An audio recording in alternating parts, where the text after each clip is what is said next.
All right, hey everybody. Hope everyone here is doing good. Hey, my name's Liam McGarrigle. I am from Philadelphia in the United States, and I came all the way here to Prague to show you guys what I've been working on inside of n8n. Before we get started, I want to take a quick survey of the room. Bart helped me along a little bit here, but does anyone here consider themselves power users in n8n, like you're a real big advanced user? I know there's at least two over here.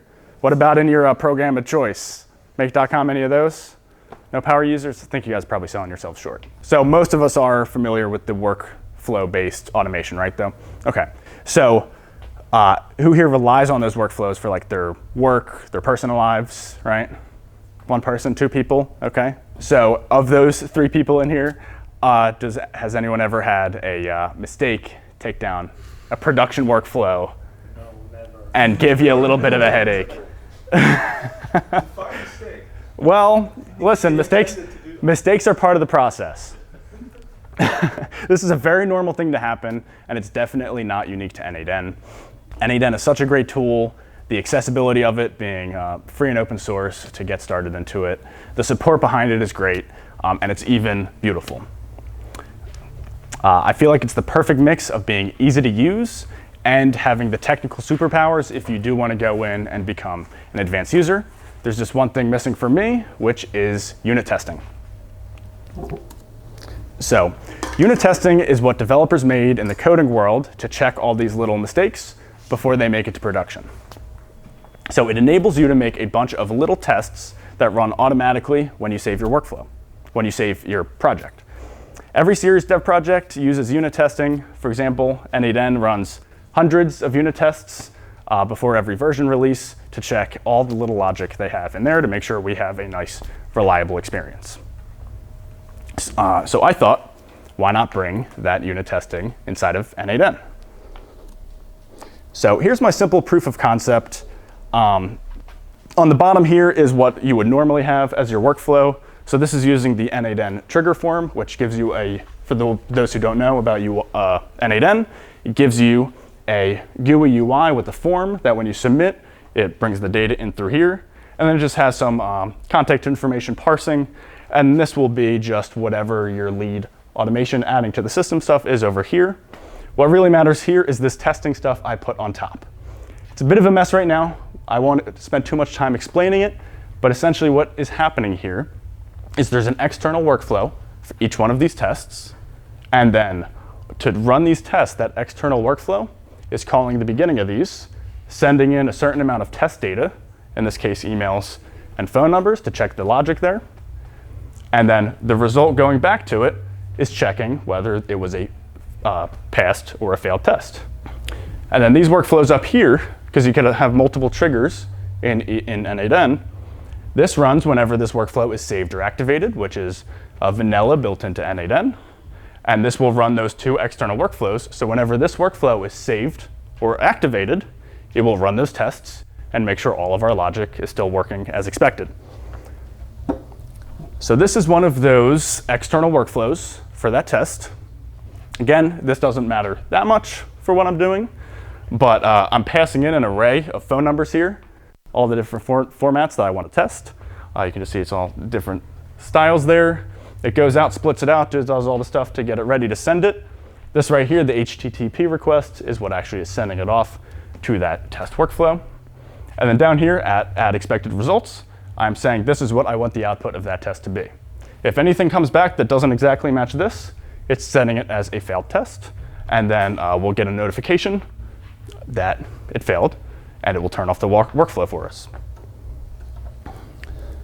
And as you guys can probably tell, that looks like it works, but it's pretty clunky. I doubt anyone here would want to use it, and it definitely creates way more problems than it solves. But I was still super excited about this. The actual testing part about it worked. It checked the logic, it did it automatically, and it gave me the information I really wanted to have. So I started the brainstorming process to try to improve it. So here's my original list of requirements and the sketch that I had going into this. Essentially, what I wanted was a test trigger node that could go in and it could encapsulate all of the test runs you want to have in your tests. So all the different test cases can go right here, no external workflow required. And then there's a test evaluation node where you would have all of your test evaluations, so you could see what was a pass or a fail. I also wanted a fail branch, so whenever anything did fail, you can set up notifications or whatever you needed. And then a cleanup branch, which is really important for n8n because there's so many different connections that we can make. Sometimes we'll be making something externally or internally that we need to clean up and delete after.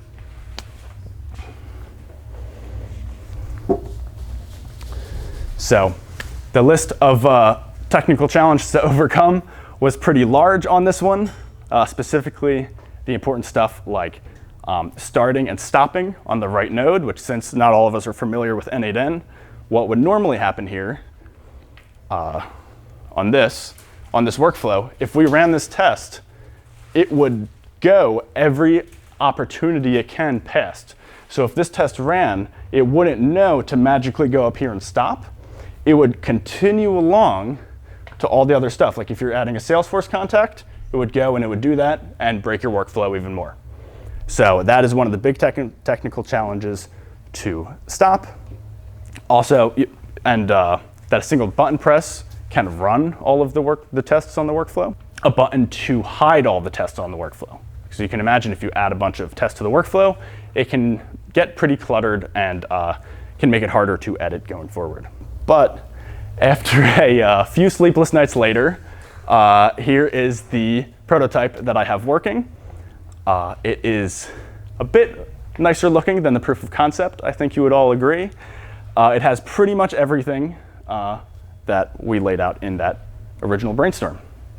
Let me show you how it works.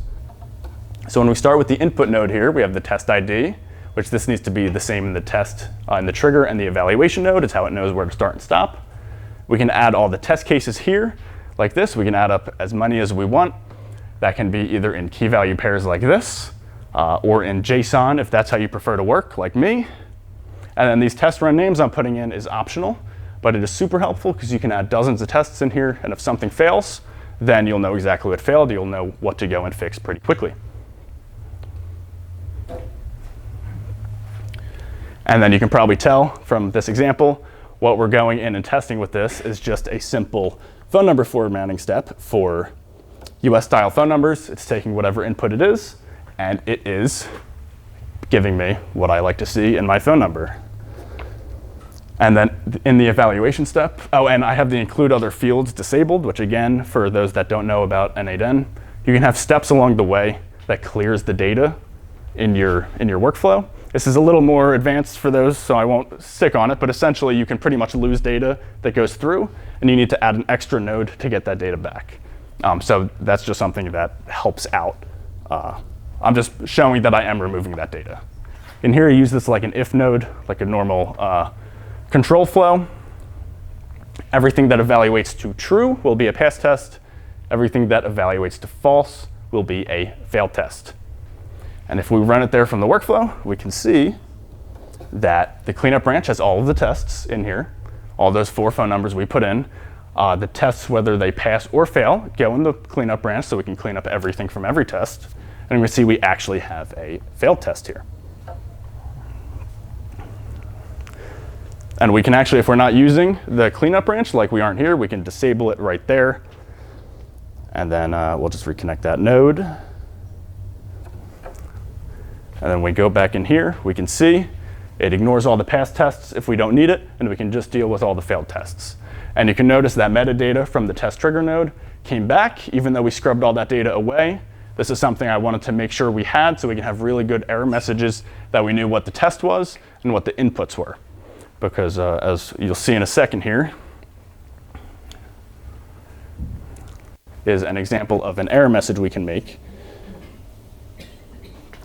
of when something fails. So since we make sure we always have that metadata back at that last step, we have as much information as we could need to immediately know what failed and what didn't.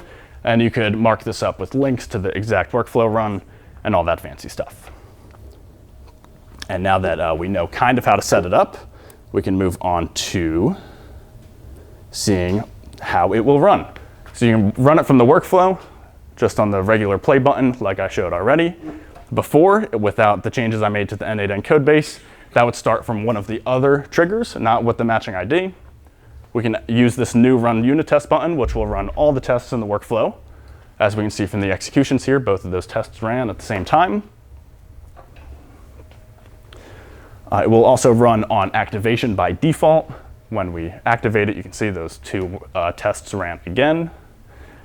And it will also run on save on an active workflow by default. If you wanted to change these settings, you can go into one of the evaluation nodes, and you can change the settings by evaluation node, so each test can be different. It's just in the additional fields. We can even turn on save on inactive workflow.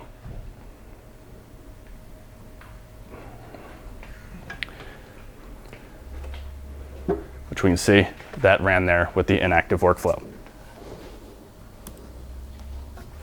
So you guys might be thinking, running the tests every single time you save probably seems like overkill, like that's a lot of tests running if you're saving a lot. And I would agree, I wasn't originally going to add that, but when I was testing the tests, I was noticing that I was catching a lot of edge cases and errors that I wasn't expecting to have while implementing the test. And this actually calls to an existing method of development called test-driven development, where you set your original end goal in tests, and then you iterate on your development until you pass all your tests, and that will leave you with a product that has less errors overall, that's already tested to your capabilities. You can take a halfway approach too, where you set up your tests first, and because of that, I set up the save on inactive workflow and also an error notification. So if it fails, it can just pop up in red and you know you failed something. Those would likely only be on while you're actively developing, but it's easy to turn off and gives an easy way to test as you go. So here is an example of a bigger workflow, hiding and showing. I probably should have had this clip stay on a little bit longer, but I was meeting the size requirements for Google Slides. This is actually the workflow that inspired this project. After we delivered this workflow to a client, there was a small change made to it with a very small syntax error that took down the whole workflow in production. And I thought, if I coded this, I would have written a unit test to cover this. And so that's where it all started. So I thought it was a good, symbolically, a good workflow to show with a bigger, more complex workflow, showing all of these being hidden, so we can see we still have a nice, beautiful canvas to work with if we want to add to this. So this is the result of 2 weeks of working at night. So it's not exactly a polished final product yet. It is just a prototype, so I have a small list of bugs to fix and a very large list of things I want to add to it. I think this is the perfect stage to share it to a room of people, though, so I'd love to hear from people about what they think of it and which direction I should go in terms of continuing to develop.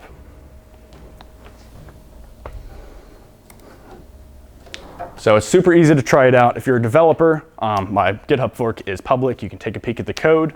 You can reach out about contributing. I'd love help, especially with the Vue-specific stuff. And if you're just a regular user or if you're a dev and just want to try it out, my Docker image is public. The only thing you have to do in any Docker command, just substitute out the n8n URL with my Docker image, and it will seamlessly transition and change between.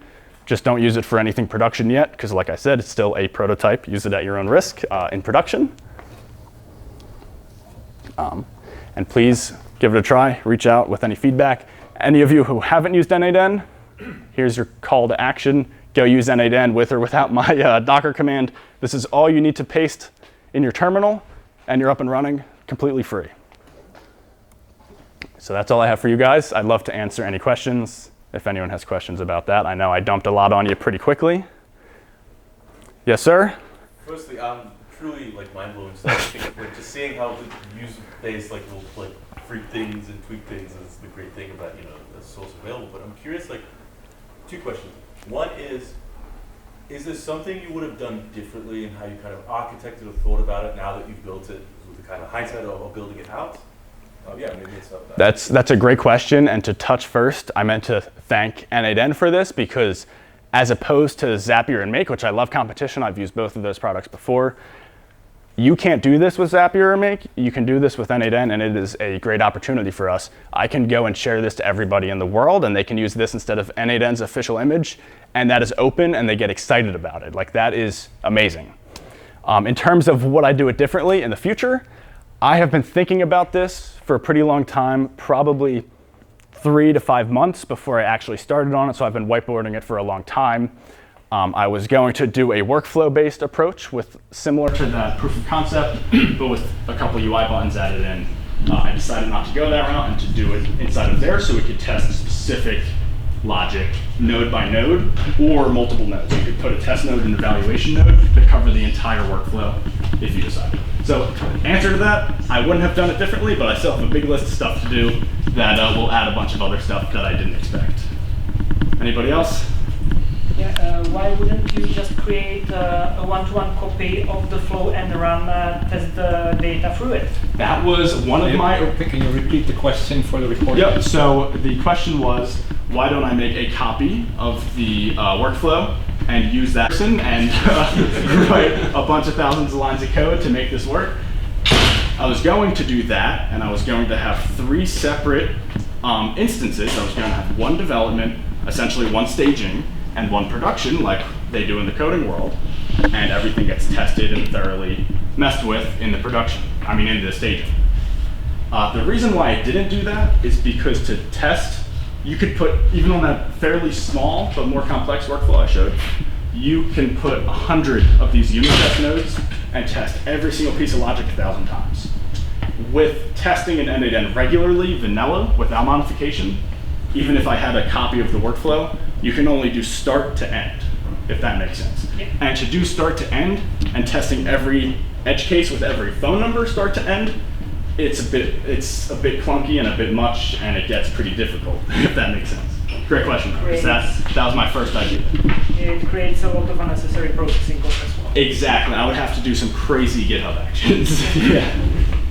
All right, anything else? Yes, sir? I'm curious, Liam, like, for some of, I don't know if you've done these unit tests now for some of your client work, but how much would you estimate, how much more overhead in effort is it to be shipping, with this now? Here's the workflow now, here's a unit tested, prod ready workflow. No, and that's a great idea because that's kind of a, I don't know if trope's the right word, it's something in the development industry where things that are done cheap and fast that aren't unit tested, and then they hire other developers after, and things break as soon as you try to touch anything.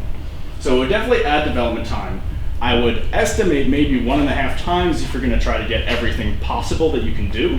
But then for the customers, that would add, a lot of value in that they can go in and edit something small, which n8n is great for that. Someone really technical can go and create a workflow. They can go change a couple things around with the UI and be pretty sure that the logic is locked down. If they mess something up, they'll be notified about it. So that's essentially it.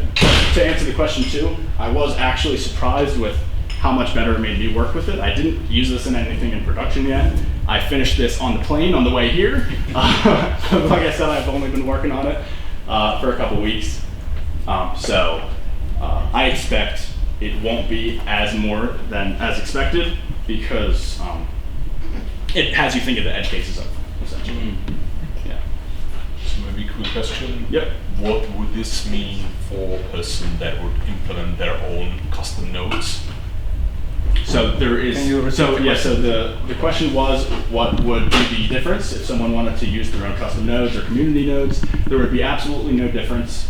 As long as you use this Docker image that has this built in, this is exactly the same as everything else with n8n. The inputs and outputs of regular nodes, the logic of that hasn't been changed at all. This is actually so compatible, a current production workflow that you have, or a current production instance that you have, you could just swap out the Docker image, and it will function the same exact way. It'll boot up and acts exactly like if n8n was just updated. So you could actually move back and forth between the unit test and not, which the way I'm going to use that is do the same thing with the dev, staging, and production. I will have a lot of work being done automatically in production, and on my dev server, that will be pushed automatically with CI/CD tools, which is a whole different topic.